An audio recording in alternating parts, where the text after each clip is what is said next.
Bonjour à tous et merci de nous rejoindre sur Futur TV pour cette nouvelle édition de la rédaction. Voici les titres de ce journal. L'armée bombarde des positions d'éléments djihadistes dans la région de Ras Baalbek, dans la Bekaa. Une opération préventive qui vise à renforcer les frontières du Liban.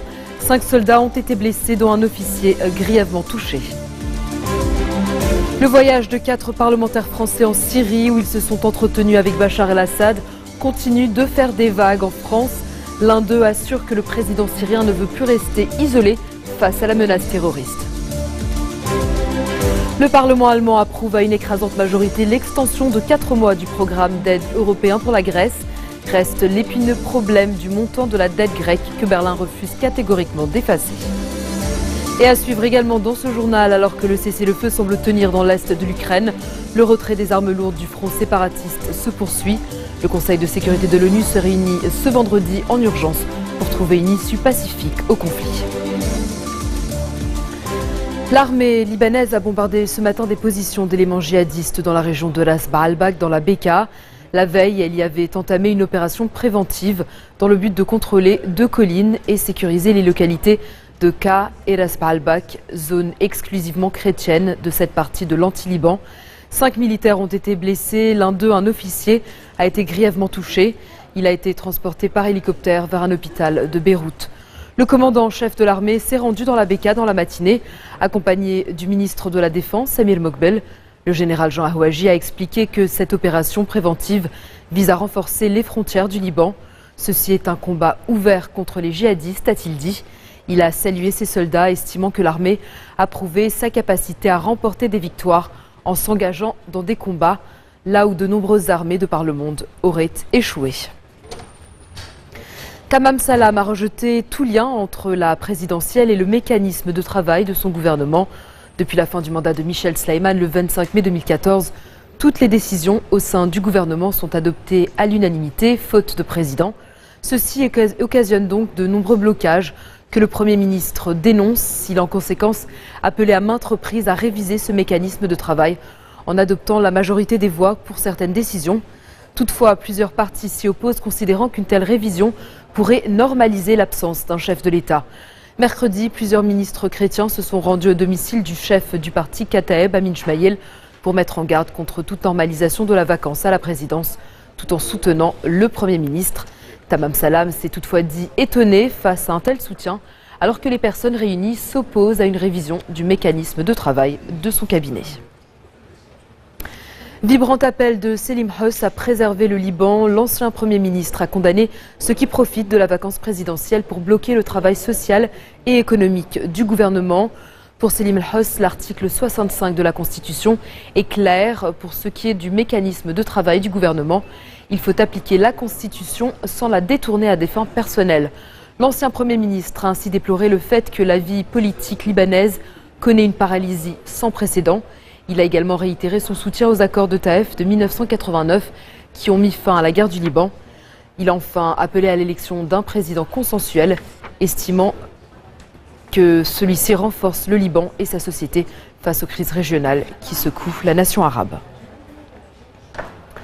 L'armée israélienne a effectué des manœuvres à la frontière avec le Liban. Des drones ont survolé ce matin les hameaux de Shebra et le plateau du Golan. Une unité de blindés et d'infanterie de Tsahal a par ailleurs ratissé la zone de la ligne bleue qui sépare les 2 pays. La veille, une unité israélienne avait patrouillé le long du fleuve Ouazani. Le voyage de 4 parlementaires français en Syrie, où ils se sont entretenus avec Bachar el-Assad, continue de faire des vagues en France. Le Premier ministre Manuel Valls a condamné une rencontre avec un boucher. Le patron du PS, Jean-Christophe Cambadélis, a lui indiqué qu'il allait sanctionner le député socialiste, membre de cette délégation. François Hollande a quant à lui condamné ce déplacement lors d'une conférence de presse à Manille. Il a dénoncé notamment leur rencontre avec celui qu'il a qualifié de dictateur. Écoutez. Cette initiative, je la condamne. Je la condamne parce qu'il s'agit d'une rencontre entre des parlementaires français qui n'ont été mandatés que par eux-mêmes, avec un dictateur qui est à l'origine d'une des plus graves guerres civiles de ces dernières années, qui a fait 200 000 morts. 200 000. Je la condamne parce que c'est une rencontre avec un dictateur qui a bombardé son propre peuple et qui a utilisé l'arme chimique pour détruire des vies humaines, des vies syriennes, des enfants, des femmes, des vieillards. Et la France a toujours dit qu'il ne pouvait pas y avoir de dialogue avec un dictateur qui utilise de telles armes et qui est à l'origine d'une telle guerre. Et ce n'est pas parce qu'il y a un groupe terroriste en Syrie qui lui aussi commet le pire, massacre, tue, viole, et encore ces derniers jours enlève une population chrétienne pour la prendre en otage, que l'on pourrait faire je ne sais quel changement dans notre diplomatie. Nous devons condamner ces deux forces, hélas, du mal, celle qui a provoqué la guerre et celle qui fait la guerre. Je n'étais pas au courant et je n'avais pas à l'être. Parce que ceux qui font ces actes, ce type de déplacement, cette diplomatie qui n'a pas d'ailleurs à utiliser ce nom, par définition le font sans rendre compte ni à leur groupe, ni au Parlement, ni à leur propre pays. Ce qui disqualifie encore davantage leur démarche. Après, vous savez sans doute que je suis chef de l'État et pas chef de parti. Et ce n'est pas moi qui fais les sanctions dans les organisations politiques, qui d'ailleurs sont toutes concernées. Que les responsables de ces partis prennent les décisions qui s'imposent et je pense que je ne pourrais que les encourager. Mais je n'en ai pas la qualité. En tout cas pas celle-là. L'un des 4 parlementaires s'est exprimé sur ce déplacement lors de son retour en France. Le sénateur UDI François Zocchetto a assuré que Bachar el-Assad ne veut plus rester isolé face à la menace terroriste. Selon lui, le président syrien est quelqu'un de réservé qui ne se livre pas facilement. Le parlementaire estime difficile de dire que l'on veut lutter contre le terrorisme en France et ignorer ce qui se passe en Syrie. Il a souligné que ce déplacement avait été mûrement réfléchi et ne consistait nullement à légitimer le régime syrien. Le bourreau du groupe État islamique a désormais un nom, l'homme au fort accent anglais que l'on a vu sur plusieurs vidéos de l'organisation terroriste. Exécuté des otages, a été identifié formellement par plusieurs sources. Surnommé Jihadi John, il s'agirait en fait de Mohamed Emwazi, informaticien londonien diplômé de l'université de Westminster. Ceux qui le connaissent décrivent un homme pourtant complètement différent. Surveillé par les services de renseignement britanniques et néerlandais après un voyage en Tanzanie, Mohamed Emwazi avait voulu se rendre au Koweït pour se marier, mais n'avait pas eu l'autorisation de quitter le territoire. Après avoir refusé de travailler pour le MI5, les services de renseignement, il a finalement réussi à sortir du Royaume-Uni. Dans un instant, qu'est-il arrivé à la robe spectaculaire que portait l'actrice Lupita Nyong'o à la cérémonie des Oscars? On vous le dira en fin de journal.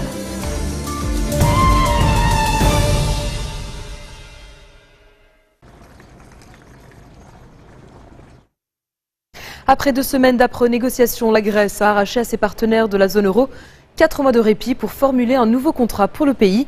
Et le Parlement allemand devait se prononcer sur cette prolongation. Après un débat intense de 3 heures, elle a voté oui à 542 voix pour 32 contre. Avant le vote, le ministre allemand des Finances avait jugé cette décision pas facile, mais nécessaire pour éviter le pire. Malgré la ligne dure adoptée par Berlin, un feu vert du Bundestag ne faisait aucun doute. Les Pays-Bas, la Finlande et l'Estonie ont dû aussi se prononcer sur ce répit accordé à Athènes, qui en échange a promis de poursuivre ses réformes et ses mesures d'économie. Reste l'épineux problème du montant de la dette grecque, dont l'Allemagne refuse catégoriquement tout effacement partiel. Kiev a commencé le retrait de ses armes lourdes dans l'est de l'Ukraine, mais les tensions perdurent. Selon l'état-major de l'armée ukrainienne, il s'agit des canons de 100 mm de la ligne de démarcation, conformément aux accords de Minsk du 12 février. Les rebelles séparatistes affirment de leur côté qu'ils n'ont pas d'informations sur le retrait de ces armes lourdes de la part des soldats ukrainiens. Ils disent également avoir entamé un retrait de leurs armes lourdes, mais l'OSCE n'est pas en mesure de le confirmer. Kiev a également annoncé qu'aucun de ses soldats n'avait été tué pour le 2e jour consécutif. Après la prise stratégique de Debaltseve par les rebelles la semaine dernière, la conquête éventuelle de Mariupol serait une étape clé pour construire un pont terrestre entre la Russie et la Crimée sous autorité russe. Le Conseil de sécurité de l'ONU doit se réunir ce vendredi en urgence pour trouver une issue pacifique au conflit. Et puis la menace d'une coupure des livraisons de gaz russe plane toujours sur l'Ukraine. Le ministre russe de l'énergie a annoncé que Kiev a pourtant bien payé 15 millions de dollars, mais cela va couvrir les livraisons jusqu'à seulement mardi prochain. Une réunion doit avoir lieu lundi à Bruxelles avec la Russie, l'Ukraine et l'Union européenne. L'Union européenne qui craint pour son approvisionnement car ses importations de gaz transitant par l'Ukraine sont très importantes. La tension est brusquement montée la semaine dernière quand le géant gazier Gazprom a commencé à livrer les zones rebelles dans l'Est. Kiev avait alors coupé leur approvisionnement. Selon Moscou, c'est le gouvernement ukrainien qui doit payer pour ces livraisons dans l'Est. Cela fait partie du contrat. Les relations entre Cuba et les États-Unis continuent de s'améliorer. Washington accueille ce vendredi un deuxième cycle de pourparlers. Un mois après la visite à La Havane d'une délégation américaine, ce sont les Cubains qui sont attendus au département d'État. Les deux pays n'ont plus de relations diplomatiques depuis 1961 et nommer des ambassadeurs pour le printemps est le prochain objectif. Mais des obstacles persistent. Cuba veut que Washington l'efface de la liste des pays soutenant le terrorisme et puis surtout que l'embargo soit levé. Mais certains élus américains réclament d'abord une discussion sur la question des droits de l'homme. La police de Los Angeles a ouvert une enquête un peu particulière. Mission, retrouver la robe spectaculaire que portait l'actrice Lupita Nyong'o à la cérémonie des Oscars et volée dans sa chambre d'hôtel. L'actrice mexicano-kenyane avait fait sensation dimanche sur le tapis rouge avec cette robe blanche créée par Francisco Costa pour Calvin Klein, cousue de 6000 perles et d'une valeur de 150 000 $. Les policiers étudient les vidéos des caméras de sécurité de l'hôtel London à West Hollywood où logeait la star. Elle n'était pas dans sa chambre au moment du vol. Lupita Nyong'o a été récompensée l'an dernier par un Oscar de la meilleure actrice dans un second rôle pour 12 Years a Slave. C'est la fin de ce journal. Tout de suite, le rappel des titres qui ont marqué l'actualité de cette journée. L'armée libanaise a bombardé des positions d'éléments djihadistes dans la région de Ras Baalbek, dans la Bekaa. Une opération préventive qui vise à renforcer les frontières du Liban. 5 soldats ont été blessés, dont un officier grièvement touché. Le voyage de 4 parlementaires français en Syrie où ils se sont entretenus avec Bachar el-Assad continue de faire des vagues en France. L'un d'eux assure que le président syrien ne veut plus rester isolé face à la menace terroriste. Le Parlement allemand approuve à une écrasante majorité l'extension de 4 mois du programme d'aide européen pour la Grèce. Reste l'épineux problème du montant de la dette grecque que Berlin refuse catégoriquement d'effacer. Et puis alors que le cessez-le-feu semble tenir dans l'est de l'Ukraine, le retrait des armes lourdes du front séparatiste se poursuit. Le Conseil de sécurité de l'ONU se réunit ce vendredi en urgence pour trouver une issue pacifique au conflit. Merci de votre attention. Retrouvez-nous tous les jours à 16h40 heure de Beyrouth. Vous pouvez également nous suivre en ligne sur notre site web ou en téléchargeant notre application mobile. Excellente soirée à toutes et à tous et très bon week-end.